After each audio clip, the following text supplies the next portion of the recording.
Miss Monroe, I implore you, for the sake of the Harrison legacy. The legacy is exactly what I am considering, Mr. Harrison. "You're just a gold digger in a cheap dress," Jonathan's mother hissed at me during his brother's wedding. The entire ballroom laughed. Then the bride's father saw me, went pale, and dropped to one knee. "Madam President, forgive us." That's when my boyfriend realized he never knew who I really was. Hit that subscribe button right now because this story has more twists than you can imagine. When a billionaire's family tried to humiliate me, they had no idea they were digging their own graves. I'm Alice, and this is how I made an entire family beg for forgiveness. Stay till the end. The revenge is absolutely satisfying. My name is Alice Monroe, and I run a multi-billion-dollar corporation. But you wouldn't know it by looking at me on that Saturday afternoon 6 months ago. I was sitting in a tiny cafe on the corner of 5th and Main, wearing a simple white dress I'd bought years ago, no makeup, hair in a messy bun, just trying to enjoy a cup of coffee and a book. You see, when you're the CEO of one of the largest companies in the country, peaceful moments are rare. Everyone wants something from you. Every conversation has an agenda. Every smile hides a calculation. That's why I loved that little cafe. Nobody knew me there. I was just another face in the crowd, and that anonymity was worth more than all the money in my bank account. That morning, the cafe was packed. Every table was full except mine, and I had an empty chair across from me. I was deep into my book when I heard a polite voice say, "Excuse me, would you mind if I sat here?" Everywhere else is taken. I looked up to see him, tall, handsome, with kind eyes and a nervous smile. He was holding a coffee cup like he wasn't sure if I'd say yes or tell him to leave. "Sure, go ahead," I said, moving my bag off the chair. He sat down, thanked me, and we fell into an easy conversation. His name was Jonathan Blake, and he had this genuine warmth about him that I hadn't felt in years. We talked about books, about the weather, about the cafe's terrible pastries that we both kept buying anyway. He made me laugh. Real, honest laughter, not the polite chuckles I gave in boardrooms or at charity galas. He asked what I did for work, and I kept it vague. "I work in business consulting," I told him. It wasn't entirely a lie. He nodded and said he worked for his family's hotel business. "Nothing too exciting," he said with a shrug, "just trying to help out where I can." I liked that humility. I liked that he didn't try to impress me. We exchanged numbers before leaving, and that one coffee turned into 2, then 3, then regular Saturday morning meetings at our cafe. Over the next 3 months, I fell for Jonathan, really fell for him. He was thoughtful and funny, and he treated me like I mattered.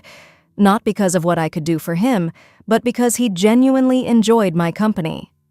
For the first time in my adult life, I felt like someone loved me for who I was, not what I had. I didn't tell him about Monroe Industries. I didn't tell him about the board meetings or the international deals or the fact that my signature could change entire markets.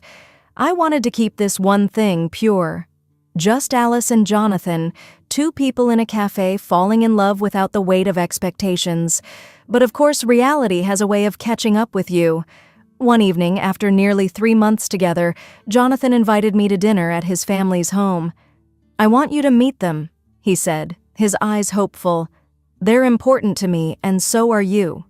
I agreed, even though something in my gut told me this was where everything would change. I wore a simple navy dress, nothing flashy, and drove to the address he'd given me. The house was massive. Not just big, massive.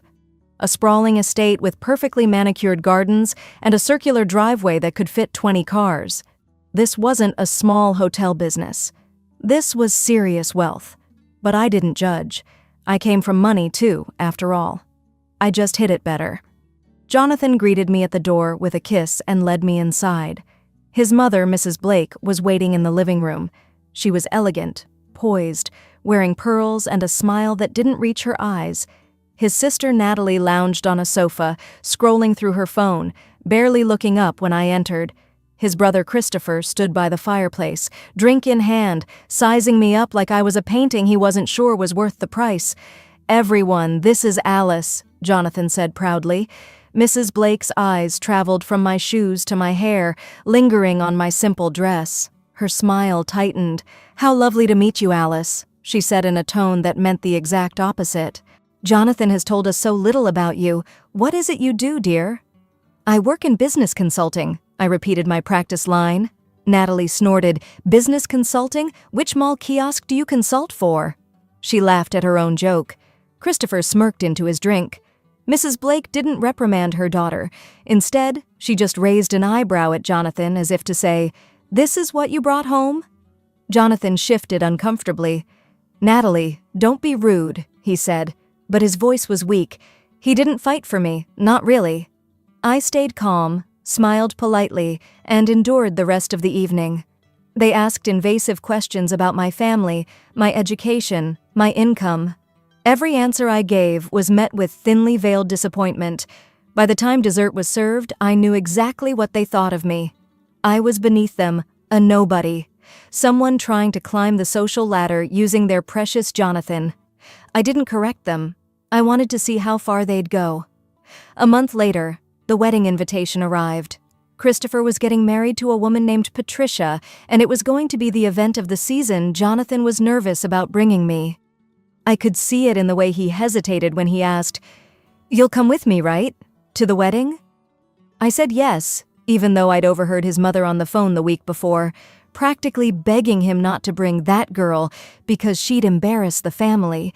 I'd also seen the text message from Natalie that Jonathan forgot to delete. It said, "Find someone better before the wedding, or Mom's going to lose it."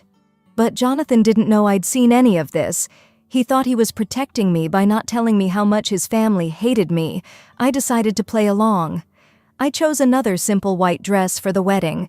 Nothing expensive, nothing flashy. I wanted to see just how cruel they could be. The wedding was held at their estate, transformed into something out of a fairy tale. There were flowers everywhere, string quartets playing, guests in designer gowns and tailored suits. I arrived with Jonathan, and immediately I felt the stares. Women whispered behind their hands. Men looked confused, as if they couldn't figure out why someone like Jonathan would bring someone like me. Mrs. Blake swooped in within minutes. "Alice," she said, loud enough for nearby guests to hear, "I didn't realize you'd be joining us today." Her tone made it clear I wasn't welcome. Natalie appeared next, dressed in a gorgeous lavender gown, looking me up and down with open disgust. "Did you borrow that dress from a donation bin?" she asked, laughing. Her friends giggled behind her. Jonathan stood beside me, silent. He looked uncomfortable, but he didn't defend me. Not when his mother introduced me to guests as Jonathan's friend. Not when Natalie made another joke about my appearance. Not when Christopher's groomsmen made snide comments just loud enough for me to hear. Then Mrs. Blake crossed the line. She pulled me aside during the cocktail hour into a quiet hallway and looked at me with pure contempt. "How much?" she asked. I blinked. "Excuse me? How much money do you want to leave my son alone?" She pulled out a checkbook from her purse. "I'll give you $50,000 right now if you walk away and never contact him again." I smiled, a real smile. "That won't be enough," I said simply. Her face twisted with anger.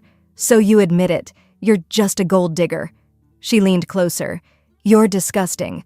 I'll make sure everyone at this wedding knows exactly what you are." I didn't respond. I just walked back to the reception hall, where the ceremony was about to begin. Mrs. Blake followed, and I could see her whispering to guests, pointing at me, spreading her poison. People started treating me like I had a disease. They avoided me. They whispered. They laughed. Jonathan saw it happening. And he did nothing. The ceremony was beautiful. Christopher and Patricia exchanged vows under an arch of white roses. Patricia looked nervous, glancing at me several times with apologetic eyes.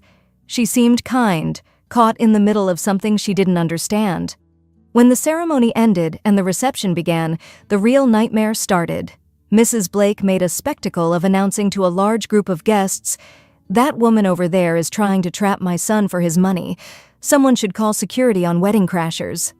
Laughter erupted. People actually laughed at me. I stood there, alone in the middle of this beautiful reception, surrounded by people who thought I was worthless. and then everything changed. The bride's father, Mr. Harrison, entered the main reception hall. He was a distinguished man in his 60s, wearing a perfectly tailored suit, carrying himself with quiet authority. His eyes swept the room, landing on me, and his face went completely white. He froze. Then he started walking toward me, faster and faster until he was almost running. The room went silent. Everyone watched as this powerful man crossed the ballroom floor. He stopped in front of me, and then, to everyone's absolute shock, he dropped to one knee. "Madam President," he said, his voice shaking, "I had no idea you were here. Please forgive us. You could have heard a pin drop." Mrs. Blake's mouth fell open. Natalie looked like she'd been slapped. Jonathan stared at me like he was seeing a ghost. Mr. Harrison stood, turning to address the confused crowd. "This," he said, gesturing to me, "is Alice Monroe, CEO of Monroe Industries, one of the most powerful women in the country." He turned back to me, his face full of respect and embarrassment. "Madam, my daughter and I both work for your company. You personally hired me as a regional director when no one else would give me a chance after my previous company failed. You saved my career, my family." Patricia rushed forward, her wedding dress swishing around her. "Ms. Monroe," she said, her voice trembling, "I didn't recognize you you promoted me last year. You gave me the opportunity of a lifetime. I'm so sorry I didn't say anything earlier." Tears filled her eyes. The entire room was frozen in shock. I could see the calculations happening in real time on every face. The whispers started again, but this time they were different. "Alice Monroe? The Alice Monroe? Oh my God, Blake Hotels has been trying to get her investment for months." I looked at Jonathan. His face was a mixture of disbelief, horror, and betrayal. "Alice," he whispered. You're really Alice Monroe?" I nodded slowly. "Yes, Jonathan, I am."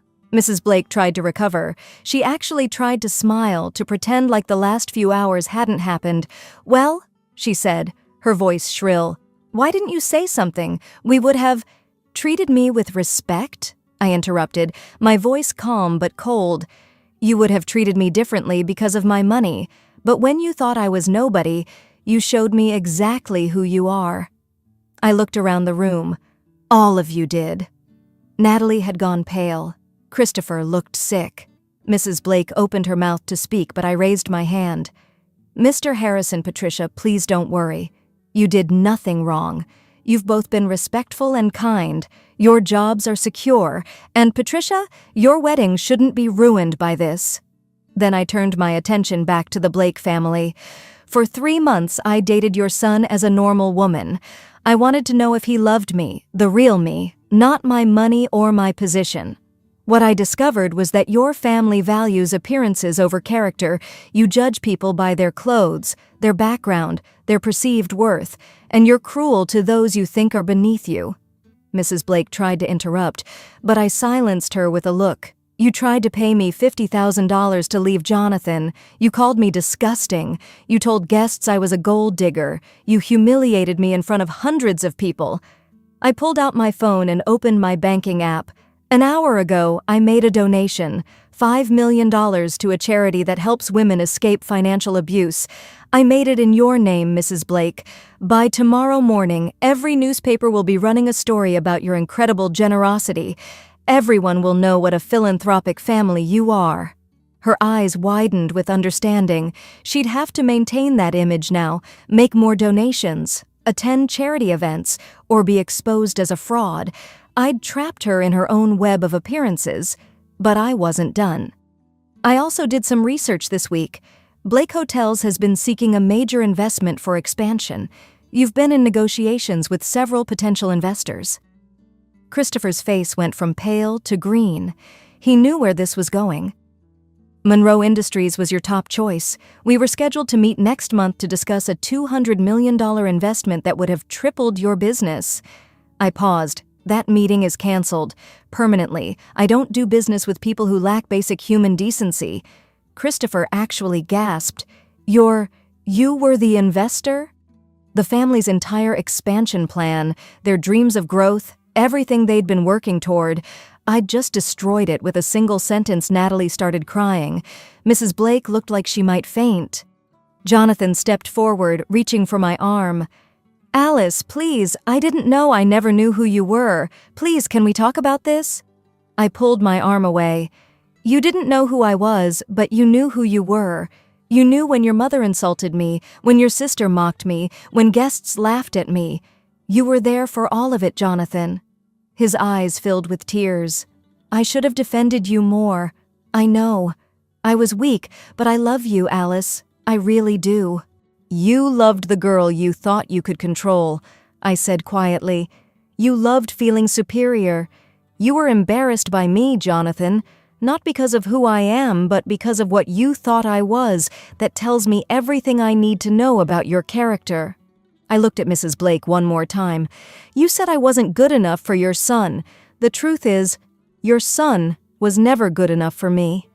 I walked toward the exit, my head held high. Behind me, I could hear the family starting to argue among themselves, voices rising, blame being thrown around. Mr. Harrison caught up with me at the door. Madam President, please let me make this right somehow. This is mortifying. I smiled at him, a real smile. You already have made it right, Mr. Harrison, by being honest and respectful. Enjoy your daughter's wedding. She deserves happiness. Patricia rushed over and hugged me, whispering, Thank you for being gracious. You have more class than anyone in this room. As I reached my car, Jonathan ran after me one last time. Alice, wait. Please, I love you. Give me another chance. I'll make it right. I'll stand up to my family. I'll do anything. I looked at him, really looked at him, and saw not the man I'd fallen for in the cafe, but a boy who'd been too afraid to be himself. You loved the idea of me, Jonathan. The girl who made you feel good about yourself. You never would have loved the woman I actually am, the woman with power, with authority, with a voice. That woman would have threatened you. He started to protest, but I cut him off. Your mother said I wasn't enough for you, but the truth you need to hear is this. You were never enough for me. Goodbye, Jonathan. I drove away from that wedding and never looked back. 6 months have passed since that day. Blake Hotels filed for bankruptcy 3 months ago without the investment they were counting on, and with other investors pulling out once word spread about how they treated people, the family business collapsed. I heard Mrs. Blake tried to reach out to me, sending flowers and apology letters. I never responded. Jonathan tried to contact me dozens of times, emails, calls, messages through mutual acquaintances. All blocked. He even showed up at my office once, but security escorted him out. I heard he's moved to another city, trying to start over. Patricia, on the other hand, got a promotion. She's now a director in my company, and she's brilliant at her job. Mr. Harrison became my VP of operations. I reward loyalty and character, and they both have plenty of that. As for me? Last Saturday, I found myself back at that little cafe. Same corner table, same white dress, same book. A man approached, asking if he could sit at my empty chair. I looked up at him, smiled, and said yes. We talked for an hour about everything and nothing. When he asked what I did for work, I said, I work in business. But this time, I'm wiser. This time I'll know their true character much faster, because the quietest person in the room is often the most powerful, and real strength doesn't need to announce itself. It just is. And that's how I made a billionaire family realize they messed with the wrong woman. They judged me by my clothes and tried to humiliate me, but I owned the ground they were standing on. If you loved this revenge story, smash that like button and subscribe, because I have more stories where the underestimated become unstoppable. Comment below, never judge a book by its cover, if you think Mrs. Blake got what she deserved. Share this with someone who needs to remember that real power doesn't need to show off. Remember, the quietest person in the room is often the most powerful. Thanks for watching, and never let anyone make you feel small.